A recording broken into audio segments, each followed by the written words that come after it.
আসসালামু আলাইকুম। আশা করি সবাই ভালো আছেন। গ্রিন এনার্জি চ্যানেলের পক্ষ থেকে সবাইকে জানাই স্বাগতম। বন্ধুরা, আজকে আমরা দেখব কিভাবে একটা সোলার প্যানেল বানানো হয়। তো সম্পূর্ণ ভিডিওটা দেখলে আপনারা বুঝতে পারবেন একটা সোলার প্যানেল বানানোর কতগুলো ধাপ থাকে এবং কোন ধরনের উপাদান থেকে সোলার প্যানেল বানানো হয়। বন্ধুরা, সোলার প্যানেল বানানোর জন্য প্রথমত 7টি ধাপ ফলো করা হয়, আর এই 7টি ধাপে সোলার প্যানেল বানানো হয়।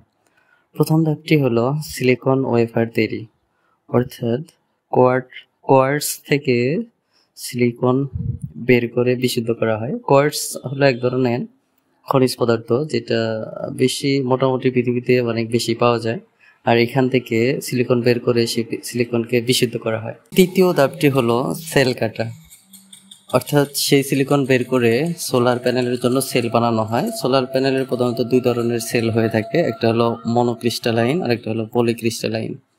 তো এই মনোক্রিস্টালাইন ও পলিক্রিস্টালাইন সেলগুলোকে দ্বিতীয় ধাপে কাটা হয়। তৃতীয় ধাপে যে কাজটি করা হয় সেটা হলো সোলার সেল যুক্তকরণ, অর্থাৎ একটি সোলার সেলের সাথে অন্য একটি সোলার সেল যুক্তকরণ। তো মেশিন দিয়ে ট্যাপ ওয়্যার ও বাস ওয়্যার দিয়ে সেল যুক্তকরণ করা হয়। তো এইটা দিয়ে একটা সোলার থেকে আরেকটা সোলারের ভোল্ট বা অ্যাম্পিয়ার যুক্ত হয়। চতুর্থ যে ধাপটি ফলো করা হয় তা হলো ল্যামিনেশন। ইভিই ও ব্যাকশিট দিয়ে সেল ডেকে ল্যামিনেট করা হয়। পঞ্চম ধাপে যে কাজটি করা হয় সেটা হলো টেম্পারড গ্লাস কভার। উপরে শক্ত কাঁচ দেওয়া হয় যাতে সোলার প্যানেলটি ভেঙে না যায় বা প্যানেলের সেলের উপর কোনো আঘাত না আসে। তো সেই কারণে টেম্পারড গ্লাস ব্যবহার করা হয়। এই গ্লাসগুলো অনেক শক্তিশালী হয়ে থাকে।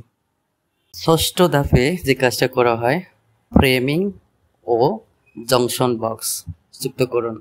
তো অ্যালুমিনিয়ামের ফ্রেম লাগিয়ে আউটপুটে টার্মিনাল বসানো হয় এবং আপনার জংশন বক্স লাগানো হয়। সবশেষে যে কাজটি করা হয় সেটা হলো ধাপ নম্বর 7। এই 7ম ধাপে প্যানেলটি সম্পূর্ণ প্রস্তুত হয় এবং এই প্যানেলের ভোল্টেজ বা কারেন্ট ও পাওয়ার টেস্ট করে বাজারজাতকরণের জন্য সেটাকে ছাড়পত্র দেওয়া হয়। যদি ঠিকঠাক মতো হয় তাহলে এটাকে ছাড়পত্র দেওয়া হয়, না হলে সেটাকে আবার পুনরায় মেরামত করা হয়। তো এই ছিল সোলার প্যানেল বানানোর বিভিন্ন ধাপ।